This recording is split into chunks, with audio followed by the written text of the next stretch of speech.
Hey, I am back with another video. Today is tips that you need to know before starting esthetician school. So I'm gonna go through everything I wish that I knew prior to starting. If somebody would have told me, I would have had better expectations going in. So of course, if you want to learn what happens in school, go ahead and keep on watching.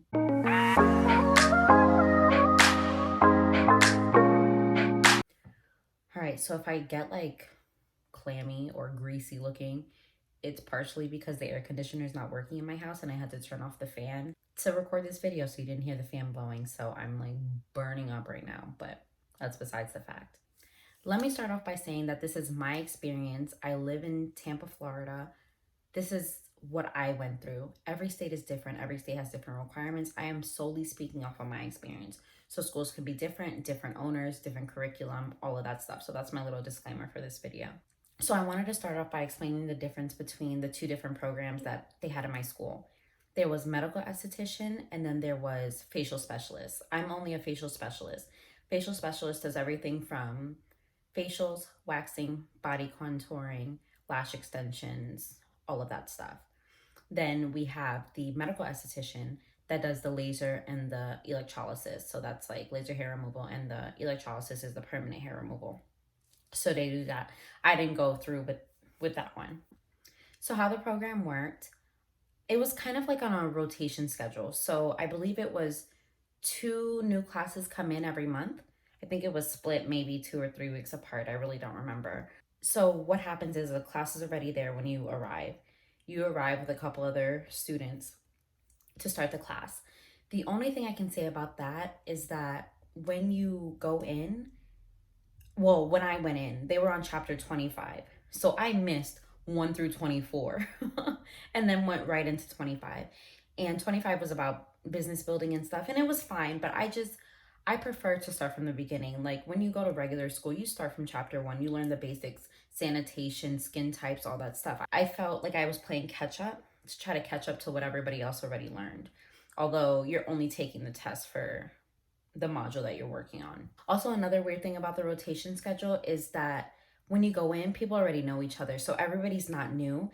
It's almost a little cliquey. Like they already have their friends, they already have their seats, they already have their agenda, they know what they're doing, they walk in competent. You're going in there like a clean slate. You don't know anything, you don't know anybody. I sat in somebody's seat, somebody got an attitude. Like I just wish that they started all the classes together. But I do understand it from the business perspective that the rotation brings in more money. So that's why a lot of schools like beauty school or nail school or whatever do it that way. So as far as requirements, our requirements, I live in Florida, so it was 260 hours that I had to do. I went full time. It was about 2.5 months, I want to say. So I went to school. I believe it was 9 to 3:30, but don't quote me on that. I really don't remember. And the cost of my class was $5,500. I didn't get a kit. It was just the class, and that was it. And then on top of that, what I wish I knew was it didn't come with certificates. So you got your facial specialist certificate, but I had to pay for every other individual certificate. So that's whether it's dermaplaning, advanced chemical peels, waxing, body contouring. Every single thing had a separate certificate. And the certificates ran from, I think, $120 to maybe $300 just to get a piece of paper to say that you're certified. Although being a facial specialist does cover all of those things, having those separate certificates is really good when you want to either apply for a job or display them in your own place. So I did buy them. I don't have them displayed. It's up to your discretion whether you want those certificates or not. But I felt like I already went through the school. I made it this far. I might as well have something to show for it. Another thing that I found like super cool is that men are in aesthetics too. So I had a guy in my class and he was so much fun. I learned so much from him. He used to be in cosmetology. Then he switched over to aesthetics. And he had a lot to teach and a lot to give to the class aside from a woman's perspective. And I just thought it was so cool that no matter the age, race, gender, everybody was accepted there. I never felt left out for being black or dark skin or whatever. everything was great there. So I can say aesthetics is a world where it is pretty open. It's really just all about beauty standards. Everybody just wants to look good, clear skin, and all that jazz. So this is one of my number one tips when starting. Do not go in with high expectations. Don't go in thinking you're going to walk out knowing everything, because you're not. I would say most of your learning starts after you're done. On hands-on stuff, like when you're on your own, nobody guiding you, nobody talking behind your ear telling you don't do this, do this, do this instead, wash it this way, do it that way. A lot of things are going to happen on your own. So I would take everything you can from class and ingrain it, make it a habit, but you're going to find your own rhythm. You're going to find what works for you. As far as like the teaching, I had a great teacher. Her name is Miss B. Shout out to you. She gave us a huge book of all the protocols as far as like microderm or chemical peels, ingredients list. The book is huge and I keep it with me.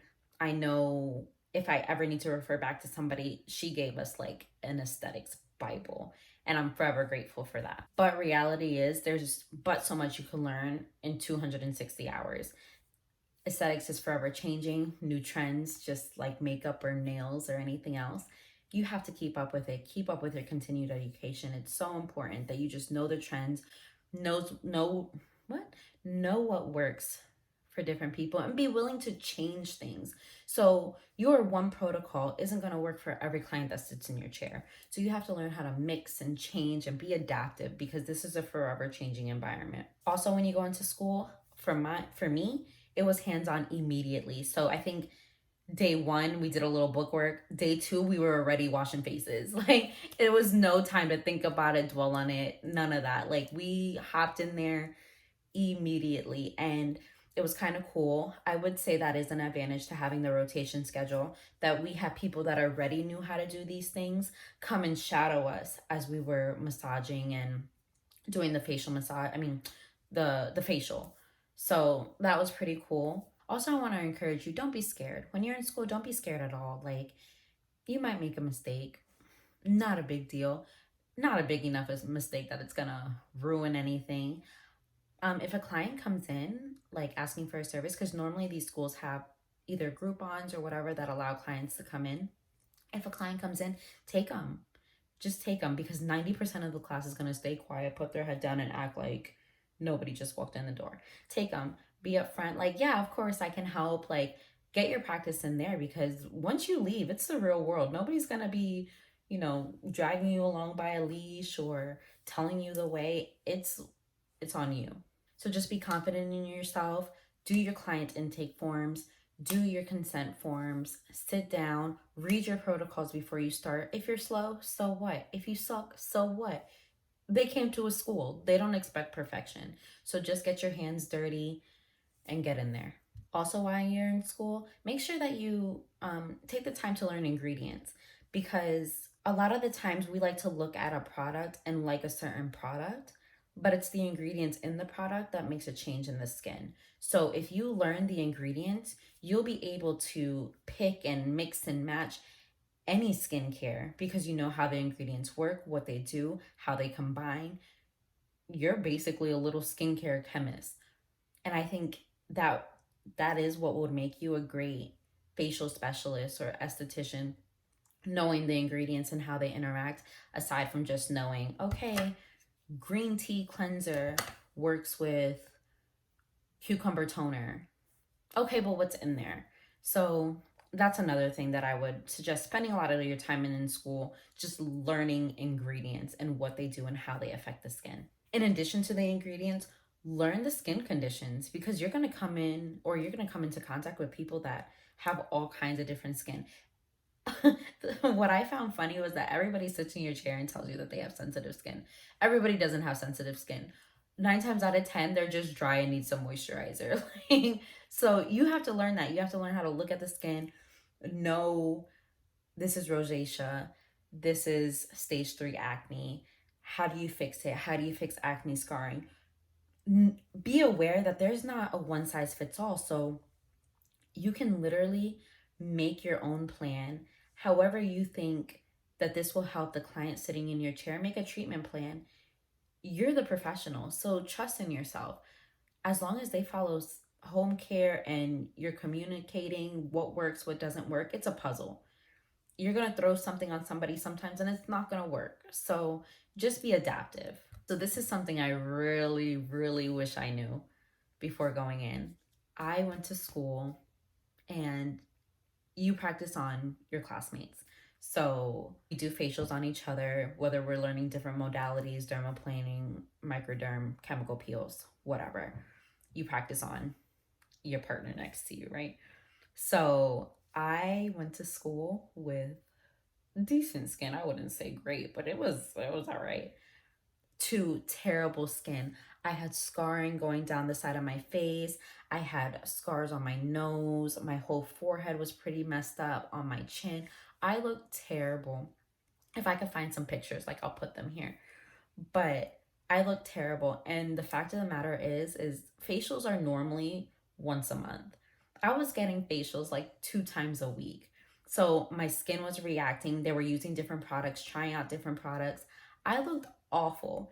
But that comes with the territory because everybody's practicing. So it's not something to be mad about, but it's something to be aware of. Like, you're not going to come out of esthetician school looking fine because the skincare routine happens after.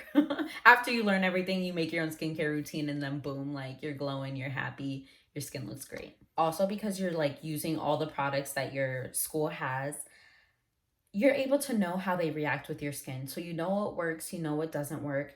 You can even get a chemical peel, know what you look like on day 1, know what you look like on day 3, know what you look like on day 5 and after. So you can actually relay that to your clients, like, oh, during the chemical peel, you're going to feel a little burn. It's going to tingle here, tingle there. Boom. Day 1, you're going to expect this. Boom. Day 5, you're going to expect this. And by the time you're done, hopefully these are your results. And you can speak from experience, not from a textbook. So I thought that was pretty cool. And last but not least, this is my best tip of them all. Enjoy it. It goes by so fast. Those 2 months, 2.5 months, even if you have 6 months, take in all the information you can. Enjoy it. Enjoy the company. Enjoy your fellow estheticians, because till this day, I still meet up with my friends from aesthetic school. We do little SD, I don't know, I'm going to call them like an SD clinic, where we just practice stuff on each other. Like, we still have each other and we can bounce ideas off each other. What works, what doesn't work. Hey, what wax do you use? Hey, did you like this? Do you like these lashes or whatever? We're able to use each other constantly. Like, I have all their phone numbers. I can text them whenever, wherever, and they text me for any and everything. So make sure you have like a little support group that you get while you're in school, because those are the people going through exactly what you're going through, and they'll be able to guide you in the right direction if they've tried something and you haven't. So it's a pretty cool little tip. I hope you really enjoyed this video. If you have any questions for me, please comment down below. If not, give this a big thumbs up. I really appreciate it. It helps me out and it helps me help you with more videos. So if you'd like to see more of me, please hit the subscribe button, and I will see you guys later. Love always.